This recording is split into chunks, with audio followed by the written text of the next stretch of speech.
Yes. Hello friends, कैसे हैं आप? आशा करता हूं आप अच्छे होंगे, आपके घर पर सब अच्छे होंगे, आपकी सोसाइटी स्वस्थ होगी, खुश होंगे सभी लोग।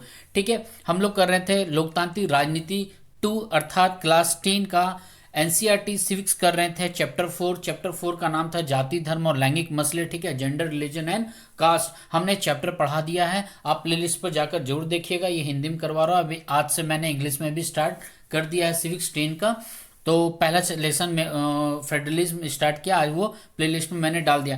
तो क्वेश्चन से मैंने स्टार्ट किया था, तो 1 से 12 तक क्वेश्चन आंसर है, जिसमें 7 से 12 तक जो fill in the blanks, match the following और एमसीक्यू बेस्ड है, मैंने करवा दिया। आप प्लेलिस्ट पर जाकर देख लीजिएगा। तो आज जो रिटन जो सेक्शन है, लिखने वाले जितने भी आंसर है, आज मैं उनको करवा दूंगा। ठीक है, पहले मैंने वीडियो बनाया था, लेकिन सॉफ्टवेयर का प्रॉब्लम के कारण मैं नहीं अपलोड कर पाया, दोबारा मैं इसे वीडियो बनाना पड़ रहा है। ठीक है, तो मैं कुछ कुमार स्वागत करता हूं आप लोगों का आप ही के इस यूट्यूब चैनल में, जिसका नाम है IQ अड्डा।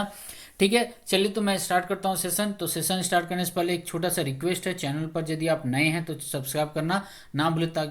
सबसे बड़ा रीज़न है क्योंकि ये मैं आप लोगों के लिए काम कर रहा हूँ। ठीक है, तो जो उसे शेयर करिए, और ये सभी कम्पिटिटिव एग्जाम के लिए लाभदायक होता है। अब ये क्वेश्चन आंसर है, तो इसे जो पब्लिक सर्विस कमीशन के जो स्टूडेंट्स हैं वो इसे देख सकते हैं, ताकि उनको पता चले कि रिटन एग्जाम में किस तरह क्वेश्चंस पूछते हैं एनसीईआरटी वाले। तो हम आंसर देने का क्लू क्या है, बाकी तो आप अपने पॉइंट ऑफ व्यू से लिख ही लेंगे। ठीक है, तो चलिए स्टार्ट करते हैं। तो पहला क्वेश्चन है, कहता है यहाँ पर, क्लियर है ना? यदि क्वेश्चन आपको नहीं मिल रहा है तो आप बुक आपके पास होगा, बुक जाकर जरूर देखिएगा। ठीक है, चलिए तो मैं स्टार्ट करता हूँ आज का क्वेश्चन से। ठीक है, सिविक्स चैप्टर 4 क्लास 10 हिंदी में क्वेश्चन आंसर इसके। ठीक है, तो पहला क्वेश्चन कहता है, जीवन के उन विभिन्न पहलुओं का जिक्र करें जिनमें भारत में स्त्रियों के साथ भेदभाव भेदभाव होता है या वे कमजोर स्थिति में होती है। मतलब दो पहलू बताना भारत में जहां पर महिलाओं के साथ भेदभाव होता है या फिर उनकी स्थिति कमजोर है। ठीक है, हमें इसका आंसर देना है। पहले मैं एक और बात मैं बता देता हूँ। ठीक है, ये चैप्टर क्या है, इसके बारे में कौन कौन से कंटेंट है, मैंने पढ़ा दिया चैप्टर, जरूर जाकर देखिएगा। अच्छा से एक्सप्लेन किया, पॉइंट आउट किया मैंने पूरा डिटेल, लाइन बाय लाइन, जरूर जाकर देखिएगा। ठीक है, तो इसका आंसर क्या है, देखिए क्वेश्चन नंबर 1 का आंसर मैंने यहाँ पर दिया है। कहता है, मैं इसे थोड़ा सा जूम आउट कर दूं यहाँ तक। ठीक है, देखिए, तो विभिन्न, ओहो क्या ये कर रहा, ठीक है, कह रहा है विभिन्न पहलुओं पर हमें विचार करना है कि महिलाओं के साथ जो भारत में भेदभाव होते हैं या फिर उनकी स्थिति आज भी नीचे स्तर पर है, उसका कारण क्या है, उन पहलुओं पर विचार करना है। तो इसका आंसर है, देखिए, कहता है भारत में महिलाओं के साथ भेदभाव के जीवन के विभिन्न पहलू। पहला है शिक्षा। शिक्षा का हमने पढ़ा था कि शिक्षा के क्षेत्र में क्या है, घर में ही सबसे पहले भेदभाव होता है कि लड़कियों को उच्च स्तर पर शिक्षा नहीं दी जाती है, लड़कों को ज़्यादा दी जाती है, प्रेफरेंस दिया जाता है लड़कों को। ठीक है, उसका मेन कहीं ना कहीं रूढ़िवादी विचारधारा। रूढ़िवादी विचारधारा क्या है, तो वो रूढ़िवादी विचारधारा है कि लड़के घर चलाते हैं, लड़कियां दूसरे घर की होती है ना, पराये समझते हैं उसे, इसलिए उनको शिक्षा से दूर रखा जाता है। तो यहाँ पर आंसर है, पुरुष में 76% की तुलना में महिलाओं में साक्षरता दर केवल 54% है, मतलब प्रतिशत है। जब उच्च शिक्षा की बात आती है तो लड़कों की तुलना में लड़कियों के एक छोटे अनुपात को उच्च अध्ययन के लिए जाने की अनुमति दी जाती है।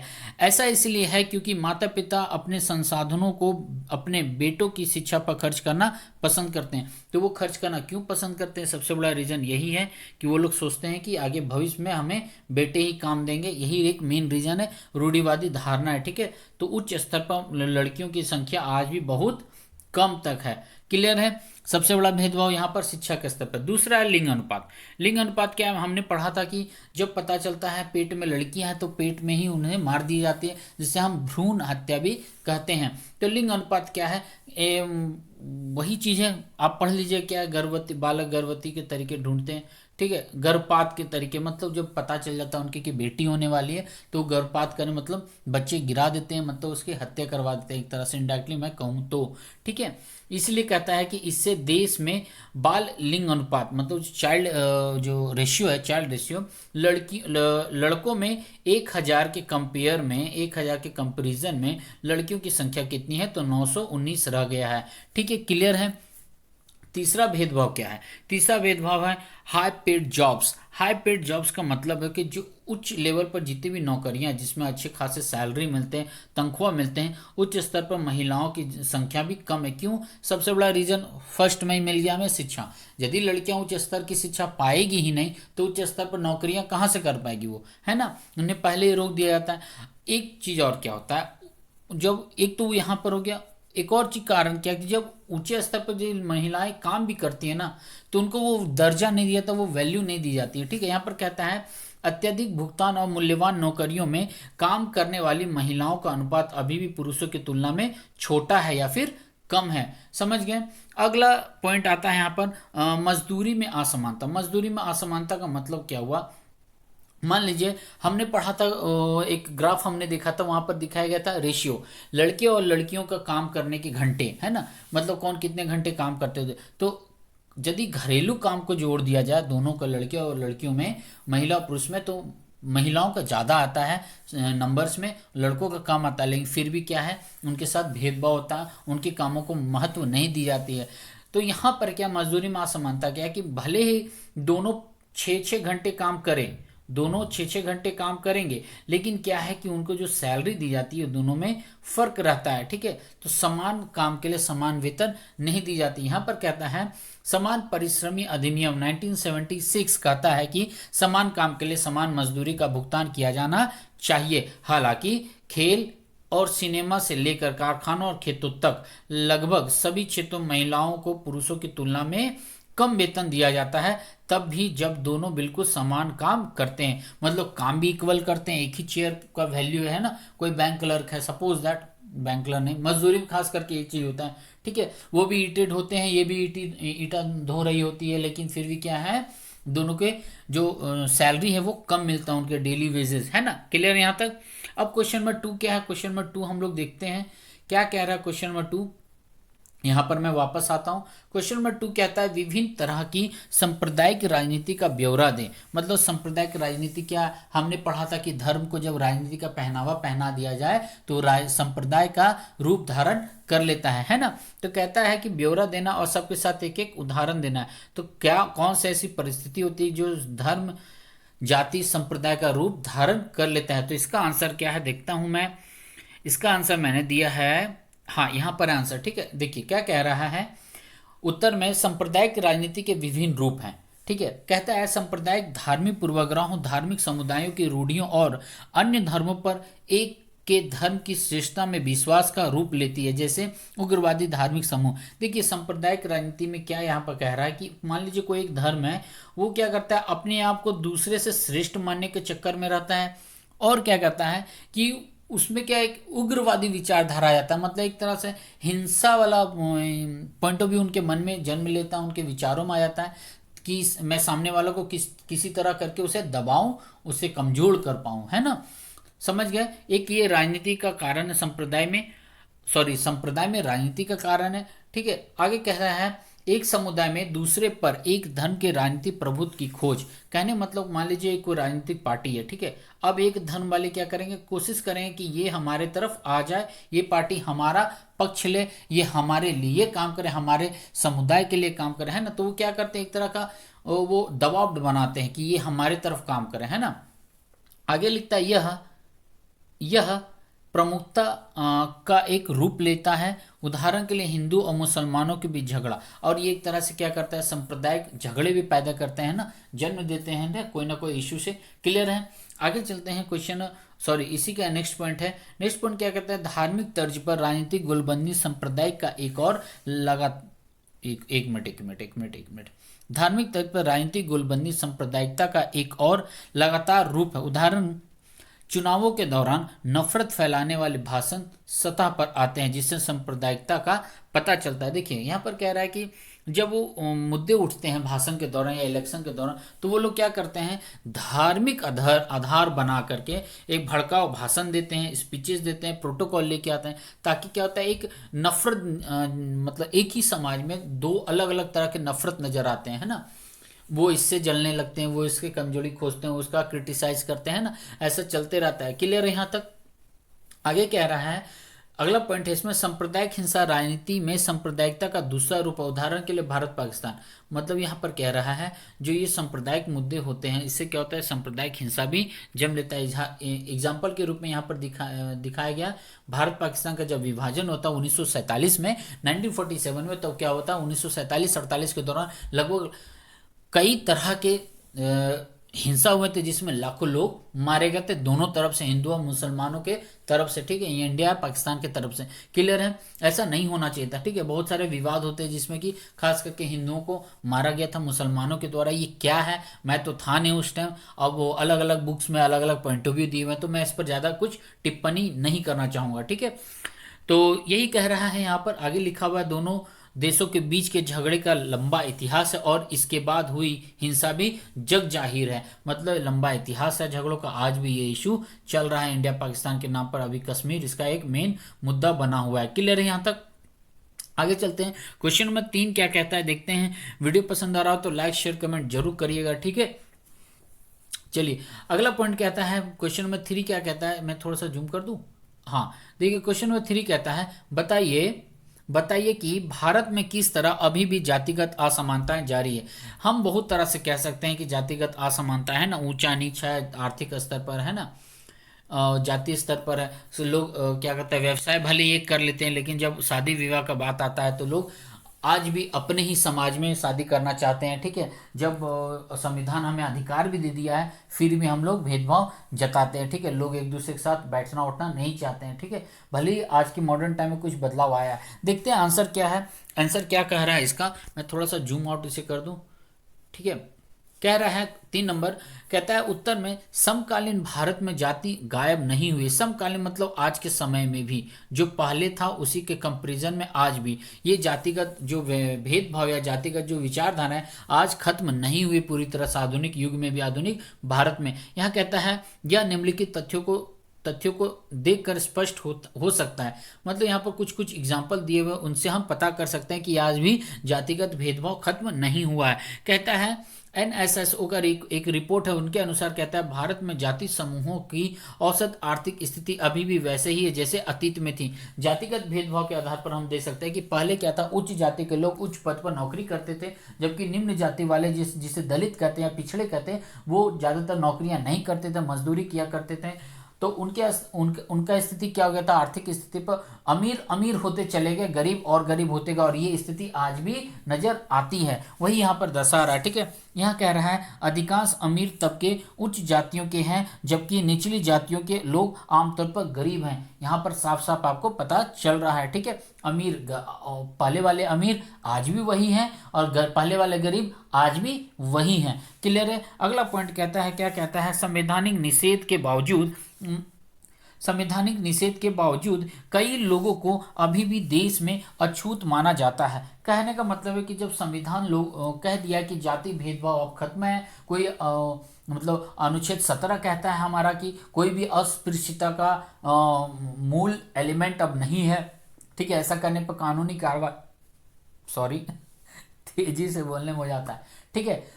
हमारा अनुच्छेद 17 कहता है छुआछूत अंत है, आर्टिकल 14 कहता है समानता का बात करता है ना, तो सब कुछ है, लेकिन फिर भी क्या है, संवैधानिक स्तर पर ये सब खत्म होने के बावजूद भी आज भी कुछ लोगों को अछूत माना जाता है, जो लो कास्ट होते हैं, जैसे कि जिसे दलित कह दिए या फिर हरिजन समुदाय कह दिए, रविदास समुदाय कह दिए, है ना, जिसे बहुत कोई भीम सेना के नाम से कोट करते हैं या टिप्पणी करते हैं। ऐसा नहीं होना चाहिए यार। एक बात मैं आप बताओ यार, आप भी उसी तरीके से जन्म लेते हो, ये भी उसी तरह से जन्म लेते हो, तो किस तरह का भेदभाव, आपके भी एक नाक है उसके भी एक नाक है, आपके 2 आंखें उसके भी 2 आंखें, इसके भी पैर है आपके पैर है, आपके भी हाथ है उसके भी हाथ है, सब कुछ इक्वल है यार। उसी रोड पर आप चलते हो, उसी दुकान में आप जाकर राशन लेते हो, उसी सरकार को वोट देते हो, उसी ऑफिस में काम करते हो, उसी विद्यालय में काम करते हो, उसी विद्यालय में पढ़ाई करते हैं आपके बच्चे, उसी ऑफिस में आपके बैंक में आपके पैसे जमा होते हैं, तो किस तरह का भेदभाव है यार। ये सब खत्म किया करो, एकदम मुझे पसंद नहीं है। मैं तो जब मास्टर्स कर रहा था तो मेरा तो बहुत पंगा हो गया था 1-2 लड़कियों से, वो खुद के अपने जात को लेकर, मैंने शायद बताया भी था आप लोगों से। रियली क्या बोलूँ मैं, खत्म करिए इस टॉपिक को, ठीक है। आगे चलते हैं, कहता है, हाँ अगला पॉइंट कहता है अब भी ज़्यादातर लोग अपनी जाति या जनजाति के भीतर शादी करना चाहते हैं। वही चीज़ें, भले ही आधुनिक युग में हम रह रहे हैं लेकिन फिर भी जातिगत भेदभाव है। तभी ना लोग कहते हैं कि हमारी ही बिरादरी में आपको शादी करनी होगी, क्योंकि हम सेम है, दूसरी बिरादरी में करने पर लोग कुछ बोलेंगे। ठीक है, तो दुनिया का सबसे बड़ा तो बीमारी यही है कि दुनिया क्या बोलेगी, डूब मरे रहते हैं। मैं भी डूब जाता हूँ कभी कभी, यार फलाना काम कर रहा हूँ, कौन क्या बोलेगा। ठीक है, खास करके तो डर लगते हैं। मेरे बड़े भाई हैं और मेरे घर के जो फादर हैं, पिताजी हैं, बाबूजी जो भी पापा जी है मजाक में हम लोग कुछ भी बोल देते हैं। ठीक है, कभी डैड बोल देते हैं, बाबूजी बोल देते हैं, अब्बू बोल देते हैं। ठीक है, वो बात की बात है। इसे भी डर लगता है यार, ये काम करूँ तो कहीं बोल लेना। खैर आगे चलते, कहता है राजनीतिक दल अक्सर अपने उम्मीदवारों को उस निर्वाचन क्षेत्र में प्रचलित जाति के अनुसार चुनाव मैदान में उतारते हैं। लोग भी जाति के आधार पर वोट देते हैं। कहने का मतलब, मान लीजिए यहाँ पर कोई एक राजपूत समुदाय है तो एक कैंडिडेट को भी, राजपूत कैंडिडेट को ही उतारते ताकि ये पूरी तरह से वोट पा सके, है ना, पूरा पूरा वोट हम खींच सकें। ये भी एक तरह से कहीं ना कहीं जाति के आधार पर भेदभाव नजर आता है। क्लियर है। आगे चलते, क्वेश्चन नंबर 4 क्या कहता है। क्वेश्चन नंबर 4 कहता है दो कारण बताएं कि की दो कारण बताएं कि क्यों सिर्फ जाति के आधार पर भारत में चुनावी नतीजे तय नहीं हो सकते। यहां पर सवाल कर रहा है कि चुनावी राजनीति जो होती है वो सिर्फ जाति के आधार पर तय नहीं हो सकता, उसका कोई कारण बताइए। जैसे कि मैंने बताया था, अभी देखिए बिहार में इलेक्शन चल रहा है अभी प्रेजेंट में। ठीक है, तो वहां पर क्या कि यादव समुदाय कुछ लालू प्रसाद यादव की पार्टी में है, मतलब उनके बेटे के पार्टी में, कुछ पासवान, चिराग पासवान जी की पार्टी में है ना। तो क्या करता है, एक ही यादव समुदाय लेकिन बढ़ चुका है वहां पर, है ना। तो इसे क्या, देखिए पासवान समुदाय है, चिराग पासवान, लेकिन यादव समुदाय वाले का भी उनमें समर्थन है। ठीक है, इधर नीतीश कुमार जी का समर्थन, इधर उनके लालू प्रसाद यादव जी का जो बेटा है उनके तरफ भी समर्थन है, लेकिन जाति एक है, लेकिन ये बढ़ चुका है। मेन रीजन क्या है, मान लीजिए किसी ब्लॉक में 1000 पॉपुलेशन है। ठीक है, और मान लीजिए 4 तरह के जाति रहते हैं, तो क्या आप एक खास राजपूत जाति वाले, सिंह जाति वाले, सिर्फ उस 1000 में 250 लोग राजपूत रहते हैं, तो क्या वो सिर्फ राजपूतों के का वोट लेकर के वो बाकी जीत सकते हैं? नहीं, ऐसा भी तो हो सकता है 750 वोट कोई और ले ले, आप तो 250 में रह जाओगे ना। तो ये सबसे बड़ा मुद्दा होता है कि हमें दूसरे समुदाय का भी ख्याल रखना पड़ता है, उनका विश्वास जीतना पड़ता है। ठीक है, चलिए आंसर की ओर चलते हैं हम। ठीक है, क्या कह रहा है उत्तर में, मैं स्पीड बोल देता हूं तो कमेंट करके जरूर बताइएगा। ठीक है, मैं स्लो जरूर बोलूंगा। ठीक है, कहता है उत्तर में दो कारण है जो कहता है कि भारत में जाति अकेले चुनाव परिणाम निर्धारित नहीं कर सकती। पहला कारण है कि भारत के किसी भी संसदीय क्षेत्र में एक ही जाति का स्पष्ट बहुमत नहीं है, इसलिए पार्टियों को चुनाव जीतने के लिए एक से अधिक जाति और समुदाय का विश्वास जीतने की जरूरत है। यही बात हो गया जो मैंने अभी समझाया था कि आप सिर्फ अपने ही जाति वालों के साथ मतलब समर्थन लेकर के आप चुनाव नहीं जीत सकते हो, आपको दूसरा विश्वास जीतना पड़ेगा, दूसरे समुदायों का भी। ठीक है, क्लियर है। वही बात यहाँ पर इंडिकेट किया हुआ है, मैं फिर से बता देता हूँ। यदि मान लीजिए यहाँ पर 1000 लोग हैं, ठीक है, अब मान लीजिए आपके जाति के यहाँ पर सिर्फ 300 लोग हैं यहाँ पर। ठीक है, मैं लिख नहीं पा रहा हूँ, मैं लिख ले रहा हूँ, उतना उतना आप समझ जाएगा। तो क्या आप सिर्फ अपने जाति वाले के साथ लेकर के आप चुनाव जीत सकते हैं? मेजोरिटी तो हो सके तो 700 दूसरे का जा सकता है।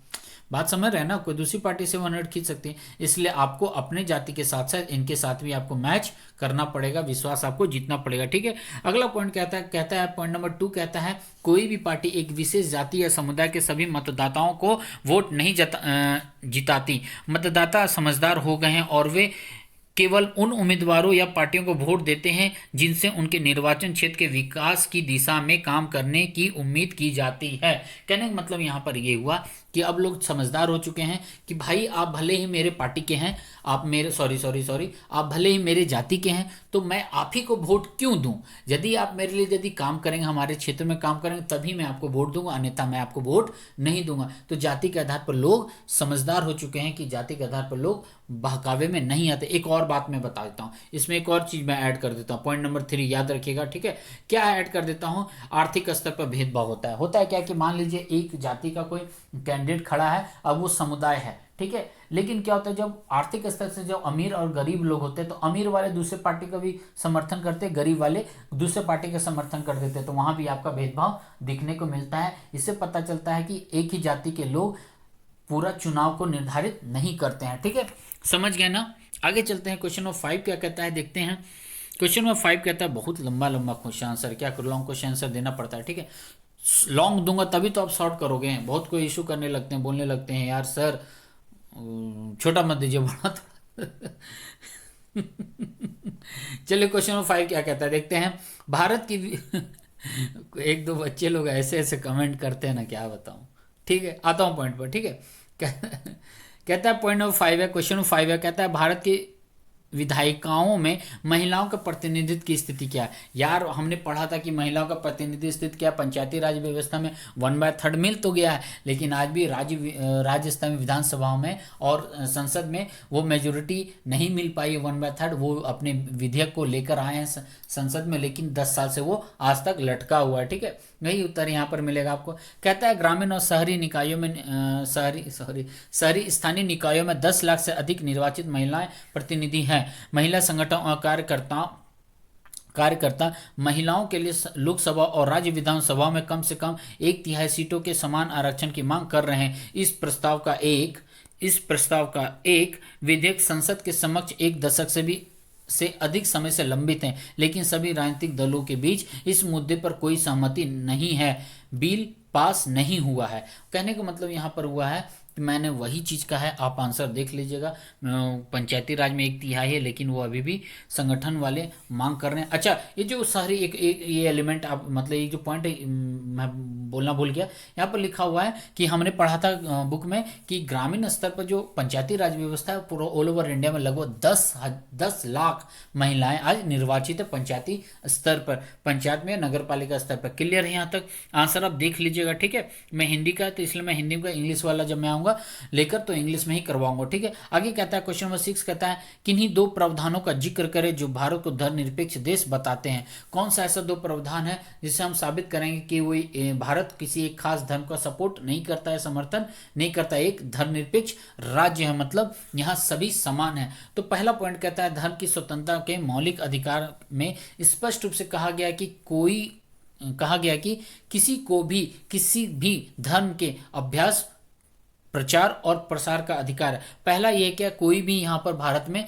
किसी भी धर्म का प्रचार प्रसार कर सकता है, उसे मान सकता है, उसे फॉलो कर सकता है, उसके प्रैक्टिस को अपना सकता है। ठीक है, उनके परंपराओं के साथ घुल मिल सकता है, ये अधिकार है। कि इससे पता चलता है हमारा देश क्या है, धर्म निरपेक्ष है, किसी एक धर्म को समर्थन नहीं करता है। अगला पॉइंट कहता है धर्म के आधार पर भेदभाव का निषेध समानता के मौलिक अधिकार के तहत संविधान के 10 सिद्धांतों में से एक है। कहने का मतलब क्या है कि यहाँ पर जितने भी हमारे मौलिक ड्यूटीज हैं, अब तो ये 11 हो गए हैं। ठीक है, जो फंडामेंटल राइट्स हमारे, उसके अकॉर्डिंग हमारा ये हक है कि हम किसी भी धर्म को मान सके, भेदभाव हम नहीं करें। ठीक है, सब धर्म एक है, संविधान में हमारा ये उल्लेख किया गया है। क्लियर यहाँ तक? चलिए, तो क्वेश्चन आंसर आई थिंक खत्म हो गया, 6 ही था। ठीक है, वीडियो पसंद आया तो लाइक शेयर कमेंट जो करेगा। मैं फिर से रिक्वेस्ट करूंगा चैनल पर यदि आप नए हैं तो सब्सक्राइब करना ना भूलें, मैं आप लोगों के लिए काम कर रहा हूँ। ठीक है, चलिए फिर मिलता हूँ मैं।